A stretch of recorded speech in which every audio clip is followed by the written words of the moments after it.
6. L'année de la mort du roi Osias, pendant que tu es debout, je lis. Je vis le Seigneur assis sur un trône très élevé. Et les pans de sa robe remplissaient le temple. Verset 2. Dis avec moi, des séraphins se tenaient au-dessus de lui. Ils avaient chacun 6 ailes. Dedans, ils se couvraient la face. Dedans, ils se couvraient les pieds. Et dedans, ils se servaient pour voler. Ils criaient l'un à l'autre et disaient, Saint, Saint, Saint est l'Éternel des armées. On va jusqu'au verset 8. Toute la terre est pleine de sa gloire.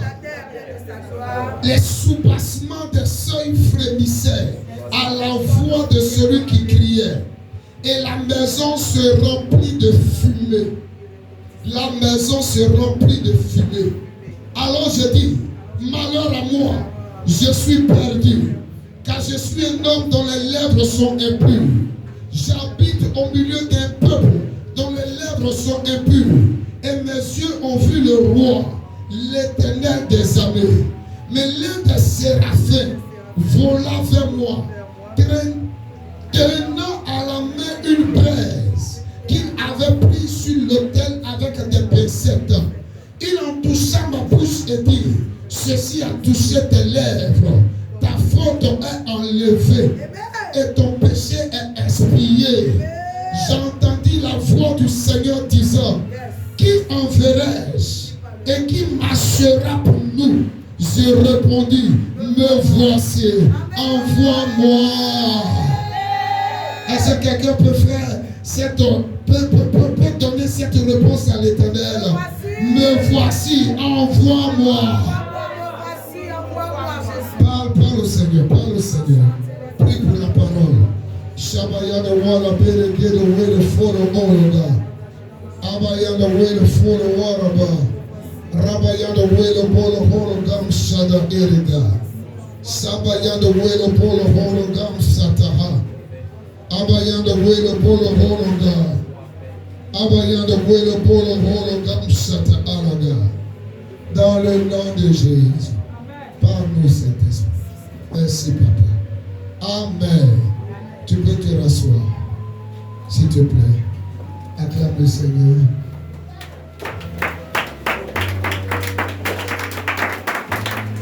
La prière de consécration. Écoute-moi, si tu veux être prophétique, amen, tu dois savoir ce qu'on appelle prière de consécration. Et tu dois t'atteler à le faire. Le mercredi, personnellement, j'avais prévu donner un message qui n'a rien à voir avec ce thème.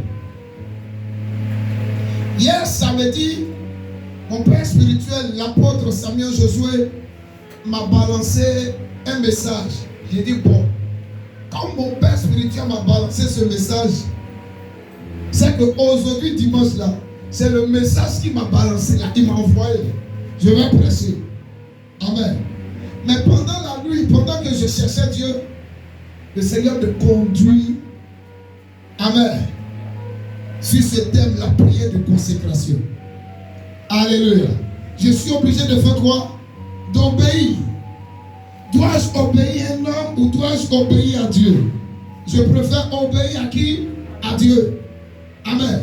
Puisque le message que j'ai reçu de mon père spirituel, c'était pas pour que je puisse partager cela avec qui?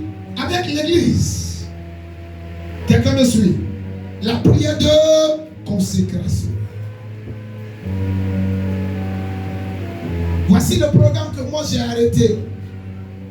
J'ai dit qu'aujourd'hui là, je vais sortir de la maison, je vais emprunter tel chemin.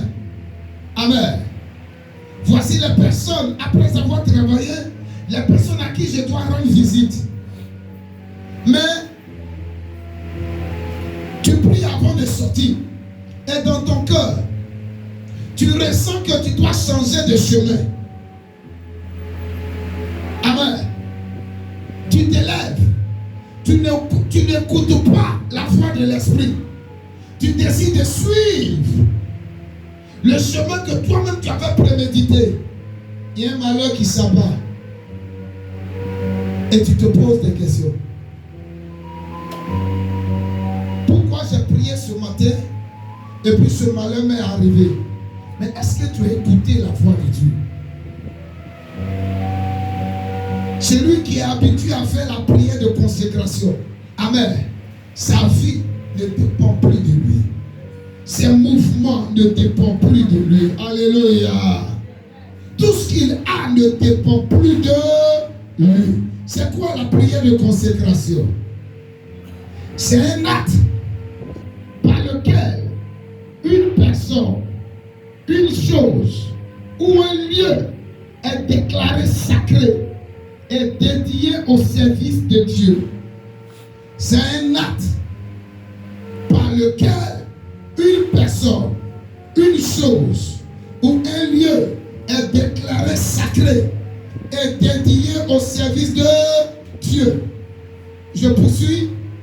C'est un engagement à se séparer du monde pour vivre selon la volonté divine.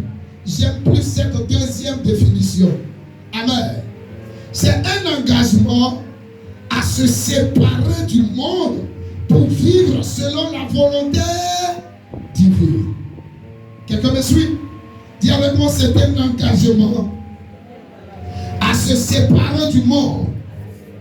Plus fort, pour vivre selon la volonté divine. Le prophète Ésaïe,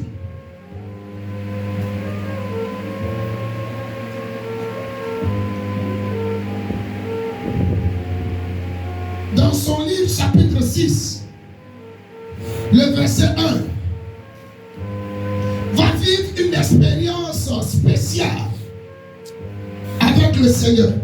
Il a dit: l'année de la mort du roi Osias, je vis le Seigneur assis sur un trône très élevé, et les pans de sa robe remplissaient le temple.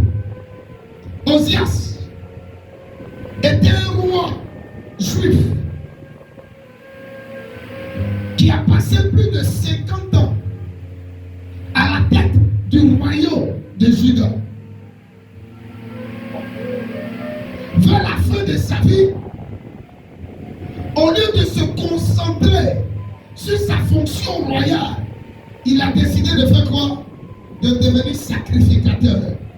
Il a décidé de rentrer dans le temple de l'Éternel pour offrir des sacrifices à l'Éternel. L'Éternel l'a frappé par une lèpre parce que ce n'était pas sa mission. Sa mission, c'était d'être roi. Amen. Il ne devait pas jouer le rôle de sacrificateur, mais il a désobéi à la parole. Est-ce que quelqu'un me suit? Les gens qui sont derrière, vous me suivez? Il a désobéi à la parole du Seigneur. Et il est mort en tant que lépreux. Il a été retiré de la foule. Il a été placé quelque part d'autre. Parce que les lépreux ne sont pas mélangés aux personnes qui sont en bonne santé. La Bible dit, c'est l'année de la mort de ce roi-là que l'Éternel va se montrer à qui? Va se montrer à Ésaïe. Pourquoi l'Éternel s'est montré à Ésaïe l'année de la mort du roi Osias? Avant la mort du roi Osias, le prophète Ésaïe se retrouvait dans la cour royale. Il avait accès à quoi? À la nourriture royale. Il avait accès à quoi? À la boisson royale. Il y avait toutes sortes de privilèges qui se présentaient à lui. Toutes sortes de conforts qui se présentaient à lui. Ésaïe n'avait pas le temps de chercher Dieu. Vous êtes d'accord avec moi que quand quelqu'un est dans l'opulence, quand tu lui dis jeune là, ça ne l'intéresse pas. Quand tu lui dis viens à l'église, il va venir chercher quoi à l'église? Il se dit quoi? Que l'église c'est pour les pauvres, n'est-ce pas? C'est pour les personnes qui passent par des situations difficiles. Lui il a déjà l'argent. Il a plus de 20 millions dans son compte. Ses entreprises fonctionnent très bien. Amen. Il va venir chercher quoi à l'église? Généralement, ceux qui viennent à l'église ayant des biens matériels assez conséquents, ce sont des personnes qui ont vécu une expérience extraordinaire avec Dieu. Ou qui ont rencontré Dieu dans le désert. Et puis Dieu les a bénis après. Donc ils n'ont pas peur de faire quoi? De venir à l'église. Mais quelqu'un lui-même il est né dans l'argent. Il n'a pas connu la galère. Tu as lui parler de Jésus. Il ne va pas comprendre. Laisse seulement le cancer va le toucher. Cancer du sang. Où il est obligé chaque semaine d'aller en Europe, de revenir pour changer son sang. Amen. Et puis là tu apparais. Mon Jésus guérit. Vraiment, hein? Il guérit. Tu pries pour ce dernier-là. Il sera plus attentif à quoi? À la voix de l'Éternel. Alléluia. Esaïe se trouvait dans un confort. Il ne gênait plus. Il ne cherchait plus Dieu. Il ne s'intéressait plus au ministère. Il était concentré sur autre chose. La Bible dit, l'année de la mort du roi Osias. Il y a des personnes qui m'entendent en ce lieu. Le Osias doit mourir avant de commencer à voir Dieu. Et vous êtes là. Peut-être toi ton Osias là. Amen. C'est celui qui met le carburant dans ton véhicule. Amen, amen. Et puis tu roules très bien en semaine. Amen. C'est ton Osias. Il met le carburant dans ton véhicule. Tu es toujours en yongo. Alléluia. Tu es toujours en train de danser. Tu es toujours en train de manger. Amen, amen. Quand on disait non, ça ne me concerne pas. Osias risque de mourir. C'est lui qui te finance. Il risque de faire quoi? De se séparer de toi. C'est ton Osias. Pour une autre personne, c'est ton travail. Amen. Qu'est-ce qui t'empêche de voir la gloire de Dieu? Considère cela comme ton Osias. Ma main levée du haut de ce pupitre, qu'il meurt dans cette saison au nom de Jésus. Oh, tu n'as pas dit Amen. Moïse dit, Éternel, Dieu de gloire, je veux te voir. L'Éternel dit, personne ne peut me voir et vivre. En d'autres termes, si tu veux le voir, il faut mourir. Amen. Avance. Amen. Si tu veux voir Dieu, il faut faire quoi? Il faut mourir. Son Osias est mort. Le prophète Esaïe, il a prophétisé 66 livres. La Bible canonique, amen, est composée de 66 livres. Esaïe a prophétisé la naissance de Jésus. Amen. Il a prophétisé la marche de Jésus quand il va commencer à grandir. Il a prophétisé la fin de Jésus. Il a prophétisé sur le millénium. Amen. Entre Esaïe et Jésus, il y a eu 800 ans, 8 siècles. Amen. Mais comment il a été capable d'aller dans cette profondeur? Son Osias devait mourir. Amen. Que ton Osias meure dans le nom de Jésus-Christ. Et la Bible dit il va voir des séraphins. C'est une catégorie d'anges. Alléluia. Amen. Quand il va voir la gloire de l'Éternel, la fumée qui est le symbole de la gloire de Dieu remplit le temple. Il dit je suis impur. Mes lèvres sont impures. Je ne suis pas digne d'être dans la maison de Dieu. Et l'un des séraphins s'est déplacé. A pris quoi? Une pierre qui était dessus du feu. A touché les lèvres du prophète Esaïe. Il a été purifié. Et la question est posée par Dieu. Qui enverrai-je? Il dit, me voici. Envoie-moi. Qu'il a vécu cette expérience. Sa volonté a disparu. Je veux faire ce que Dieu veut. Seigneur, tu peux m'envoyer. Est-ce qu'il y a des femmes que Dieu peut envoyer en ce lieu? Est-ce qu'il y a des hommes que Dieu peut envoyer en ce lieu? Des personnes qui sont capables de dire, je m'offre entièrement à toi. Je me sacrifie à l'autel. Tu peux faire de moi ce que tu veux. Est-ce que Dieu peut trouver ces personnes dans cette église? Alléluia. La prière de consécration. Un engagement à se séparer du monde pour vivre la volonté divine. Si tu arrives à le faire au quotidien, il y a des choses que Dieu va faire avec toi qui vont dépasser ton entendement. Dieu va t'utiliser pour aller bénir des vies. Dieu va t'utiliser pour aller sauver des familles. Dieu va t'utiliser, alléluia, pour aller faire du bien à plusieurs. Et tu vas faire quoi? Tu vas croître. Tu vas croître. Amen. Le réel problème que nous avons, c'est que nous refusons de pouvoir nous aligner sur la volonté de Dieu. Est-ce que quelqu'un me suit? Amen. Ma fille, si on devait retourner de l'autre côté dans le passé, il y a des choix que je n'allais jamais faire dans la vie. Quelqu'un me suit? Parce qu'il m'est arrivé de refuser d'accepter la volonté de Dieu. Amen. Et puis de payer quoi? Les conséquences de mon refus d'accepter la volonté de Dieu. Voici un monsieur qui dit à Dieu, il aime tel ami, parce que les deux s'entendent très bien. Amen. Les deux parlent le même langage. Amen. Quand il passe par des situations difficiles, c'est un monsieur, le médecin, le chrétien. Quand il passe par des situations difficiles et que cet ami rentre en sa compagnie, il est consolé. Il dit à Dieu, c'est elle que je veux. Amen, amen. Au-delà de tout ça, elle a une belle forme, elle a un beau visage. C'est elle, je veux. Dieu dit, elle n'est pas bonne, elle n'est pas bonne pour ta destinée.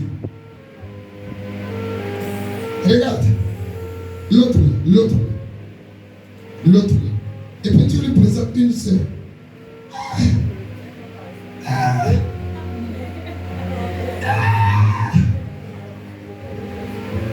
Amen.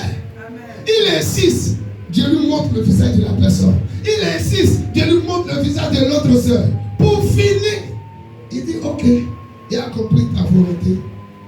Il allait se marier à contre-cœur. Médecin, il allait se marier à contre-cœur. Élevé avec l'autre là. Ils ont fini le mariage. La lune de miel, il est dans son coin, la soeur dans son coin. Il est en train de penser à l'autre qu'il a laissé. Amen. Après plusieurs jours et plusieurs insistances de la soeur, il a cédé.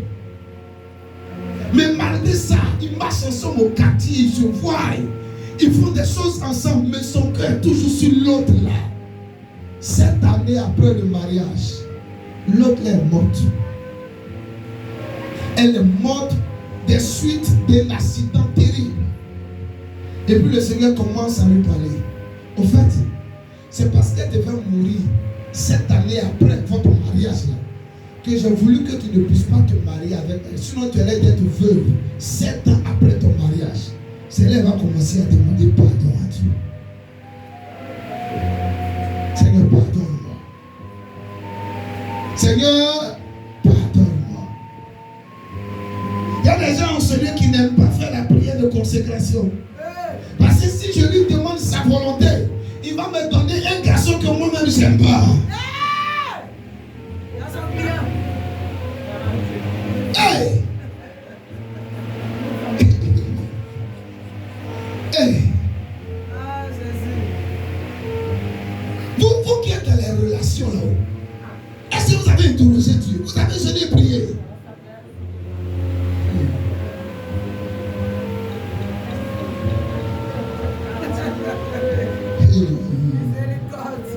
Je finis rapidement. Est-ce que vous avez interrogé Dieu? Tu as eu ton bac. Est-ce que Mon papa veut que je puisse m'engager pour tel concours. Dieu, lui, veut quoi? Est-ce que tu as posé des questions à Dieu?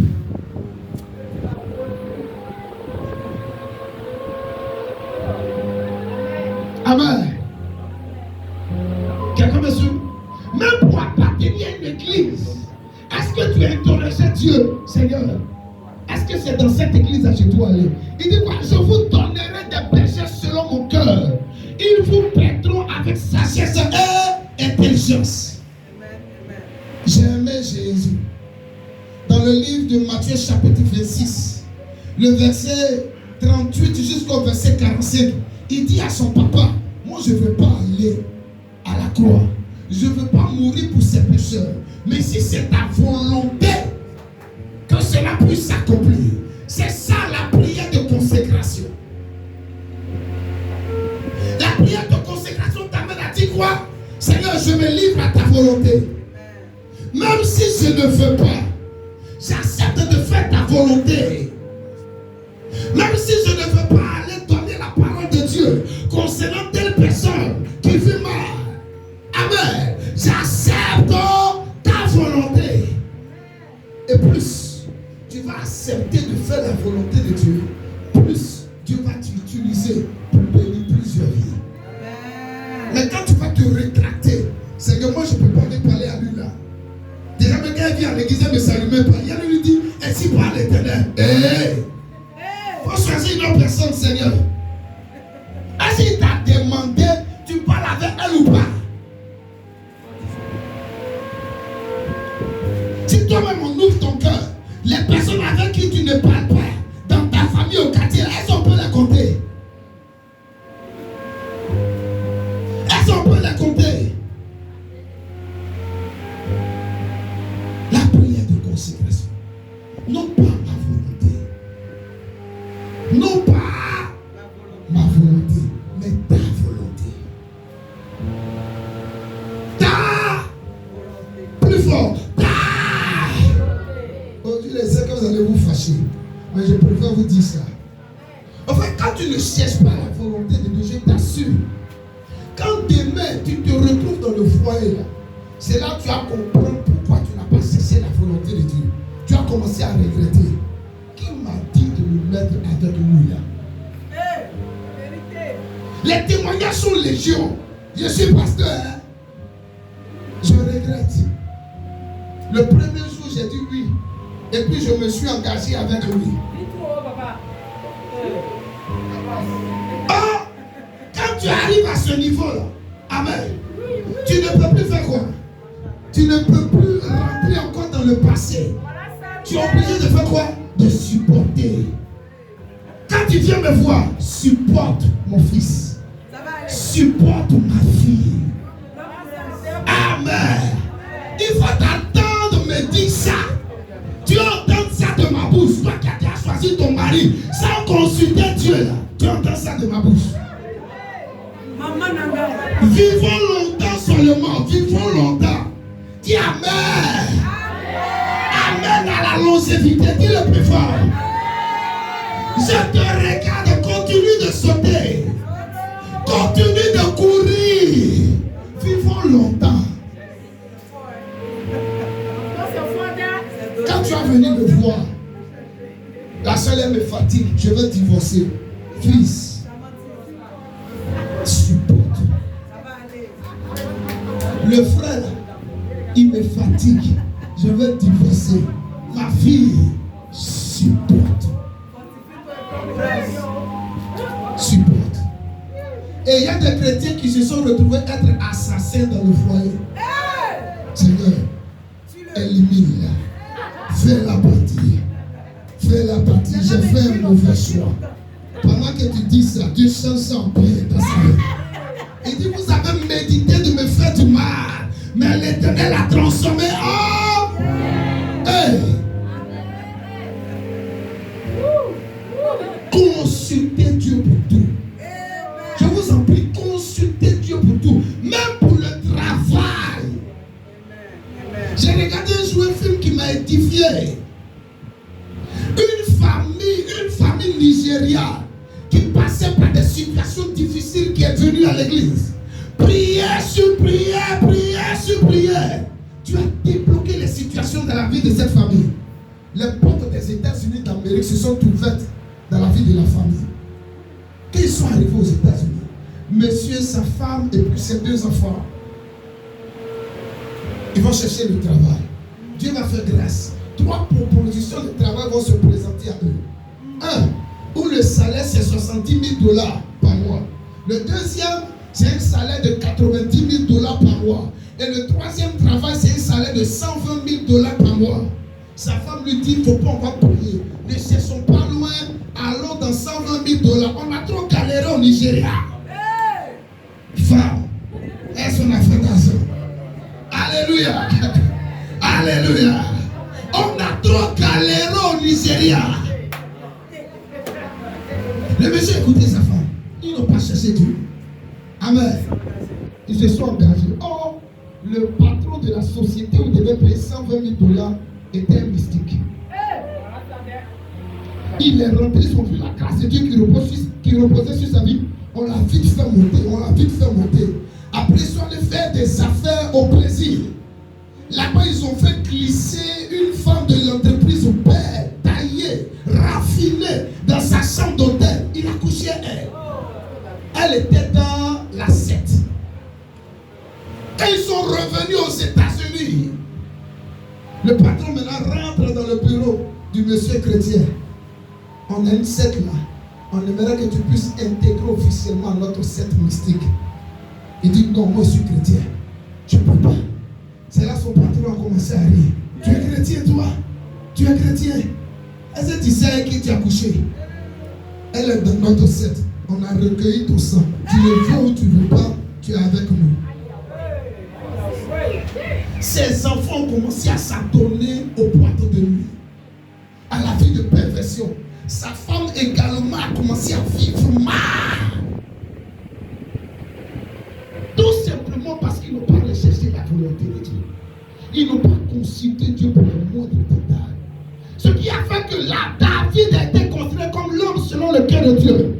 Actes chapitre 13, le verset 22. Il ne faisait rien sans la vie de Dieu. Est-ce que je dois monter? Est-ce que tu vas me donner la victoire? Est-ce que tu dois changer de travail? Est-ce que je dois déménager? Pour les moindres choses, consultez Dieu. Dieu dans sa miséricorde les a ramenés. Amen. Mais délivrance de la famille là, c'était terrible. La famille s'est détruite en un temps record. Le monsieur avait l'argent. Mais la femme est quoi? La femme soit d'autres personnes. Les enfants sont dans les histoires de drogue, dans les histoires de quoi? Boîte de nuit et autres. Très souvent on accuse nos enfants. Amen. Mais la faute vient des parents. Parce que les parents généralement ouvrent des portes sans le savoir. Pourquoi ton enfant est devenu brutal? Mets-toi en cause. Qu'est-ce que toi tu as fait? Et puis lui, il a dévié. Et le con, peut-être même il est mort là-bas. S'il a dévié, qu'il est revenu, gloire au Seigneur. Mais mourir encore là-bas, pendant que toi tu es dans la foi. Dieu va te poser des questions par rapport à ça. Parents. Dieu maintenant a restauré la famille. Ils ont demandé pardon à Dieu, on a chassé les démons. Et le Seigneur dit, là où je voulais que vous puissiez vous engager, c'était dans le deuxième travail, avec un salaire de $90,000. Et vous ne m'avez pas cherché, vous aviez pensé à l'argent. Recherchez la volonté de Dieu. Un homme qui recherche la volonté de Dieu, une femme qui recherche constamment la volonté de Dieu, cette personne-là sera utilisée par Dieu. Amen. Comment tu peux connaître la volonté de Dieu? La volonté de Dieu se trouve où? Dans la Bible. Amen. La volonté de Dieu peut être comment? Peut être sous forme de logos. L-A-G-O-S. Amen. La parole écrite qui est logos. La volonté de Dieu peut être sous forme de rhéma. R-H-E-M-A. La parole révélée. Amen. Mais même si c'est la parole révélée, elle va s'appuyer sur quoi? Sur la parole écrite. Dieu dit, fuyez le péché. Même s'il dit, avant qu'il me marie, il doit coucher avec moi. Parce que tu as dit, fuyez le péché. Je fais quoi? Je fuis le péché. S'il veut, il n'a qu'à partir à son mariage. J'accepte quoi? J'accepte d'être célibataire. Pour accomplir quoi? La volonté de Dieu. J'ai dit à Dieu un jour, si tu veux que j'arrête le ministère, que j'abandonne l'église pour aller faire autre chose, je suis prêt à le faire. Et j'en ai même partagé ça avec ma femme. Ma fille, tout ce que j'ai est à toi. Amen. Quelqu'un me suit? Fais-moi ce que tu veux. Mes finances, mes enfants, ma maison, même l'église, ça t'appartient. Tout t'appartient. Tout. C'est toi qui es le propriétaire. C'est toi qui diriges. La première moment, j'avais arrêté mon message. Il dit, il faut changer. À la veille, il faut changer.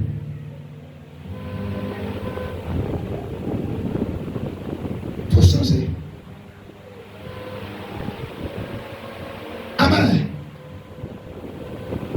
Toi, tu es en train de prier. Seigneur, envoie-moi l'argent. Et puis, il te dit, le peu d'argent que tu as là, il faut donner ça à une veuve qui est quelque part là-bas. Tu finis de prier là.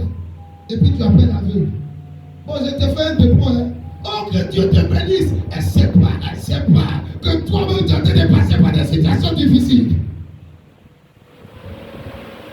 La prière de consécration. Je m'engage à faire ta volonté. Écoutez, est-ce que Dieu est mauvais? Est-ce que Dieu nous fait du mal? Non. Qu'est-ce que Jérémie chapitre 29, le verset 11 dit? Jérémie 29, verset 11.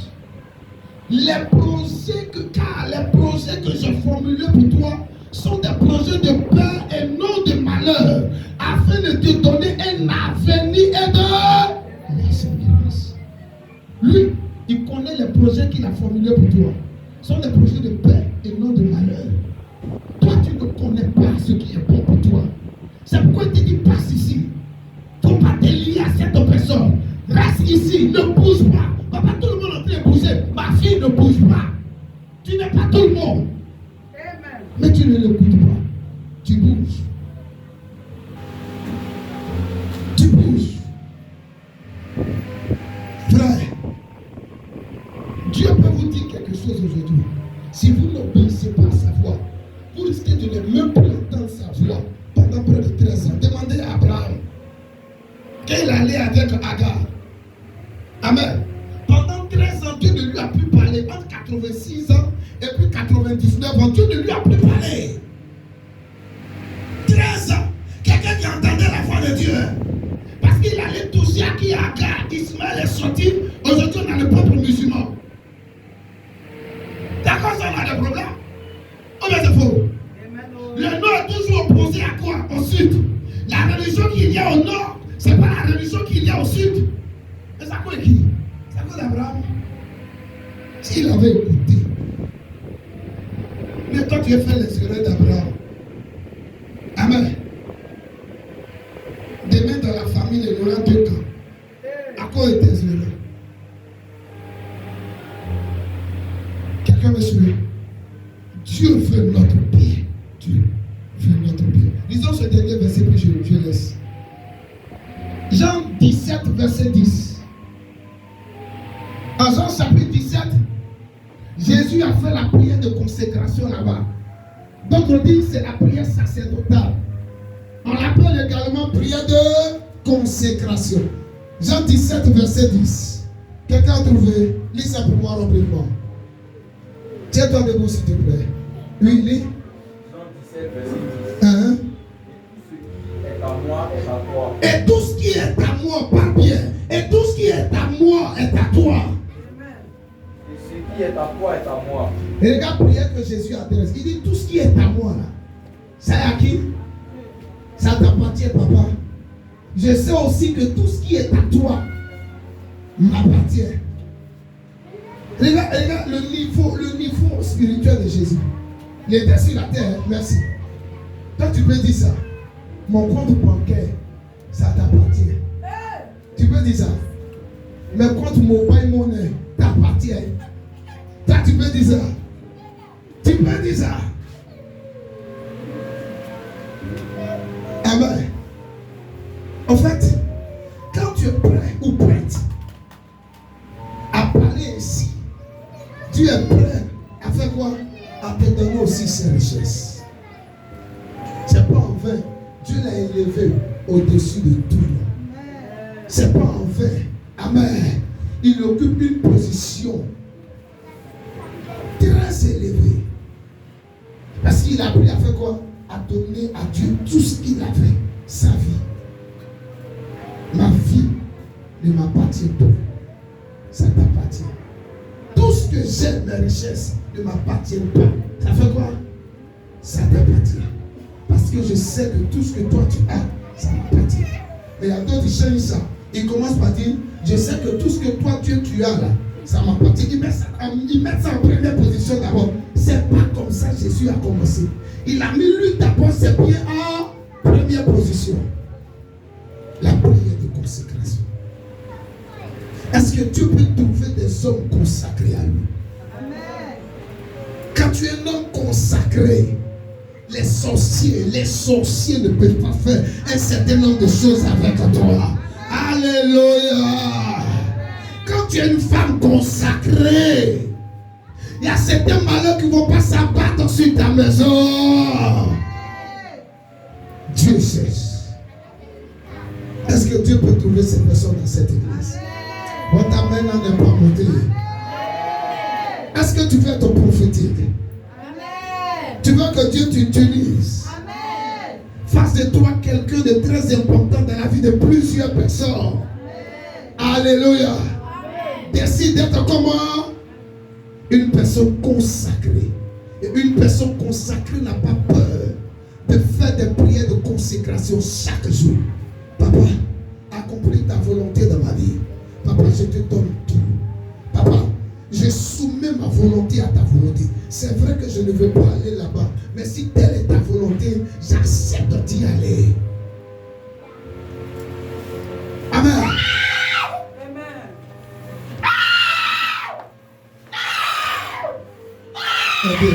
Alléluia. Mélange-nous ça. Est-ce que quelqu'un est prêt à le faire? Est-ce qu'une femme est prête à le faire? Laissez l'esprit faire son travail. Est-ce qu'un homme est prêt à le faire? C'est moi qui dirige ma vie. C'est moi qui dirige la société. Mon commerce, c'est moi qui dirige. Il dit, il ne faut pas diriger comme ça le commerce. Toi, tu dis, moi je dirige. Le mois là va t'égarer. Ça va te tuer le mois. C'est moi je choisis qui je veux. C'est moi je choisis les personnes avec qui je dois travailler. Il dit, il ne faut pas choisir celle-là. Non, c'est ma CP. Ça va, la CP là va te tuer.